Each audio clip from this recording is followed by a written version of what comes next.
Today I'm going to talk about liver support, so what that might be and why we might need it. Now, when we think about the liver, often what springs to mind are things like detoxification, but it's just important to remember that the liver has about 600 functions that we know of. It's an incredibly core part of how we process food. So metabolism, how we use food for energy, how we transform and change and transport substances that we break down for food for different parts of the body for what they're needed, and how we actually affect digestion itself through things like bile flow. And then yes, there is the detoxification processes, the pathways that break down anything coming into the body that we don't need, that doesn't serve us, particularly stuff that might be deemed as toxic or harmful, breaking those things down, moving them through detoxification pathways in the liver, and then they come out as part of digestive processes through bile and eventually eliminated out through the bowel. And that also is about us regulating substances like cholesterol, like steroid hormones, which get broken down as through those same pathways of detoxification, and also eliminated that way. So it has a huge role to play in energy that's available to us, in hormone balance, and how we derive our nutrients and energy from food. But going back to the big detox question, a lot of people also, when you talk about liver support, assume that that only might be necessary in the face of alcohol. But we need to be detoxifying anything that comes into our body, as I said, that doesn't serve us. So it might be deemed toxic, or it might be that it's something that we don't have a detoxification pathway or a way of dealing specifically with.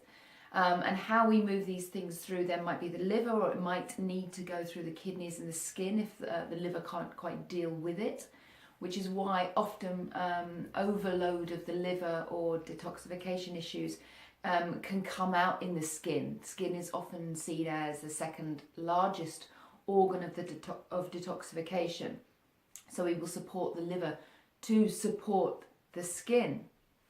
Now, detoxification in the body happens individually in cells as well as the liver. We're always moving wastes out of cells, and that can be the byproducts of metabolism, so how each cell produces its energy, like exhaust, that needs to be moved out of cells, and the moving out then makes space for nutrients to come in. So that's happening body-wide on a cellular level, and it has to happen every second that we're alive. Or with disease and ultimately death in the form of the liver occurs. And liver detoxification pathways in the body are similar. They're working every nanosecond we're alive. So this idea, often it's seen that a detoxification is a phase, a process that we choose to go, is only one use of the word, and it can tend to undermine the actual real processes that go on. Our detoxification processes are working, otherwise you simply wouldn't be here. They are continually moving through, changing, and allowing us to eliminate that which we don't need. Now, in the liver, we have two levels, phases of detoxification. Phase one is where everything kind of comes through into a big funnel, like into a big bucket. It's indiscriminate, if you like. And everything just comes through, and that first phase breaks things down, particularly if they're not water soluble, into water soluble components so that they're more easily detoxified.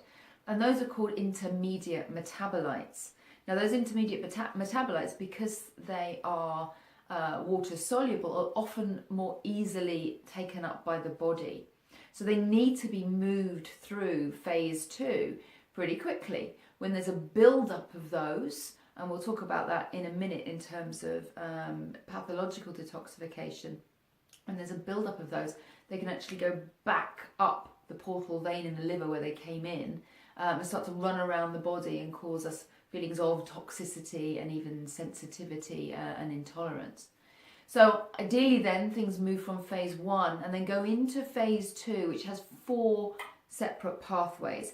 Now I'm not going to go into those in great detail because they have separate names according to their chemical processes.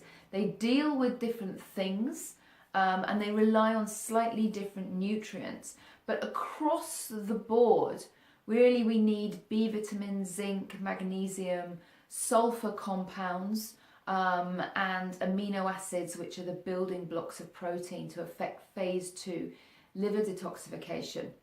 And because things will go down particular pathways according to their chemical makeup, often things will compete. So for instance, alcohol, which is, as a neurotoxin, we need to detoxify it really quickly, get it out of the body will prioritize that, and the phase 2 detoxification pathway that is prioritized and alcohol moves down is also the one that deals with estrogen. And that does mean that because the body will prioritize breaking down alcohol over estrogen, that actually alcohol can raise circulating estrogen around the body, and that's one of the reasons that alcohol is linked to hormone-related cancers, particularly if you have a kind of drip feed of alcohol.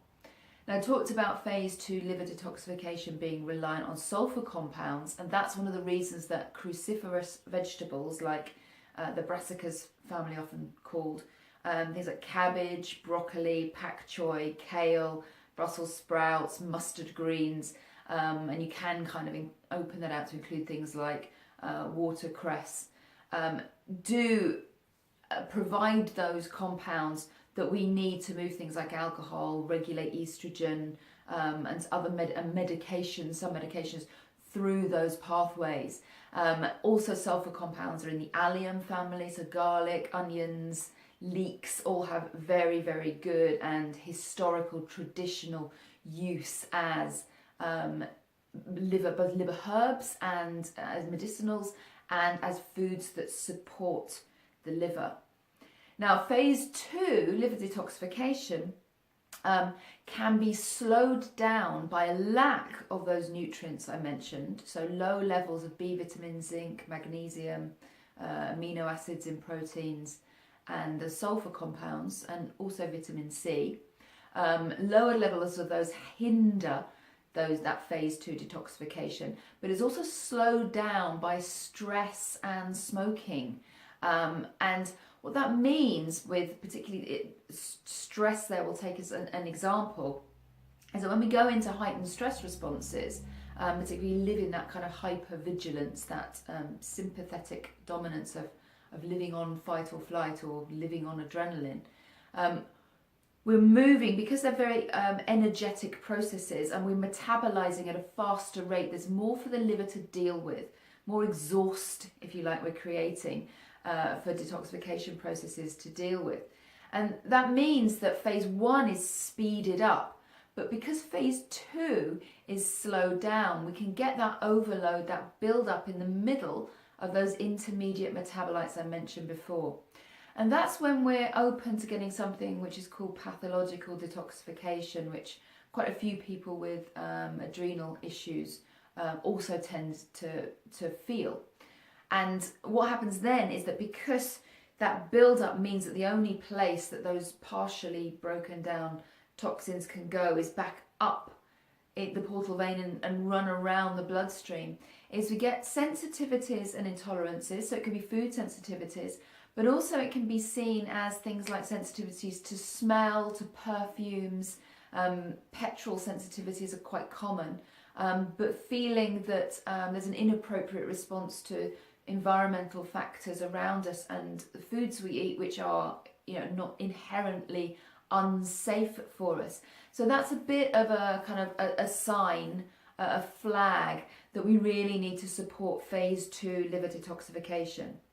So as well as those foods that I mentioned to support that, good foods that really have a reputation and particular specific compounds that support phase 2 liver detoxification are beetroot, which has TMG in it, trimethylglycine, which provides 3-methyl donors that are part of detoxification transformation processes.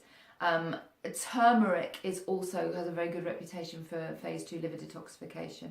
And when we have those, you'll notice that often in liver support supplements, you'll see those compounds, TMG, turmeric, but you also see herbs like milk thistle and other traditional compounds that have really good use and support for phase 2 liver detoxification.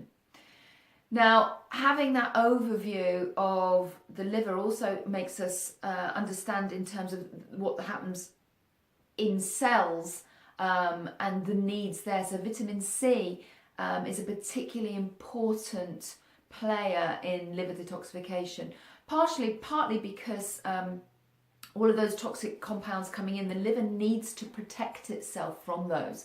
Vitamin C is a water-soluble nutrient, so it needs kind of saturation within fluid parts of cells. But the liver is a fatty organ, so it also needs fat-soluble nutrients like vitamin E and vitamin A present. And it's very good at storing those fat-soluble nutrients, partly for protection and partly for use later. When we have things like alcohol or high levels of trans or hydrogenated fats that we might find in fried or junk foods, then the liver will often protect itself by building up fatty deposits. So it also does that in response to high sugar in the diet, and in fact teenagers in the States who have high corn fructose syrup containing sodas have been shown to have fatty livers that are at the same stage as people traditionally seen in the later stages of life who have high alcohol use, where their liver protects itself with these massive fatty deposits. And we would use things like vitamin C to help protect those, break those down. And traditionally, artichoke compounds, cynarin, would be used for that, and often artichoke liqueurs taken in parts of traditional diets, but also cholegenic bile moving substances that help us break down fats in the diet, things like inositol, choline, the particular B vitamins, and lemon juice is cholegenic. And inositol and choline are also lipotropic, so they move fats out of the liver. So if you notice there that those are B vitamins as well, I mentioned before that B vitamins are important for phase 2 liver detoxification, particularly if you're vegetarian, so you're not getting those real density of B vitamins that you would find in animal products. It can and maybe you're in high stress situations or chronic stress or challenge in life. You're creating a lot of energy, which also relies on B vitamins, then it's a very good idea to take a B complex or B complex within a multivitamin.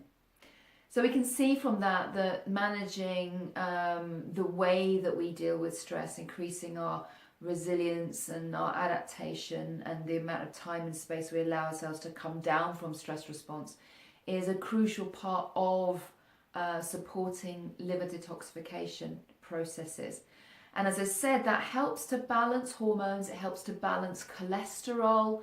So that's more about regulation in the liver than actually, what we're putting in terms of dietary cholesterol, although we do want to reduce sugar to help regulate cholesterol and to support liver detoxification systems.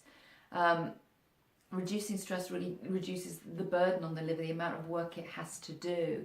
And it may be that you feel, particularly if you've had long-term alcohol use before or long periods of stress, so you're seeing female hormone imbalances or heart issues or digestive issues, then taking a milk thistle supplement is a really helpful insurance policy and also a preventative.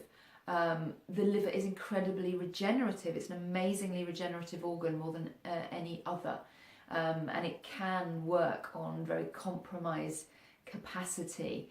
So caring for our liver, including really noticing what's going on around the area that it's located, this lower right rib, and creating movement and pliability and hydration in that area, not just kind of doing exercise patterns that keep us quite stuck and tight and hard around the middle. It relies on movement for its blood flow, for its circulation, for its ability to move and function fully. So caring for this area and giving it some gratitude as well really help our whole body processes. So I hope that's been of help to you. There's much more on how to support how we manage stress, but also how we do that through digestive and detoxification methods in Calm Club. So do visit my website charlottewattshealth.com, and you'll see there's a big click through there onto Calm Club, so you can just see more about that. And do send me any questions through any of the channels, through contact sheet on the website, email, or Facebook group Charlotte Watts Calm. And I'll see you soon. Thank you.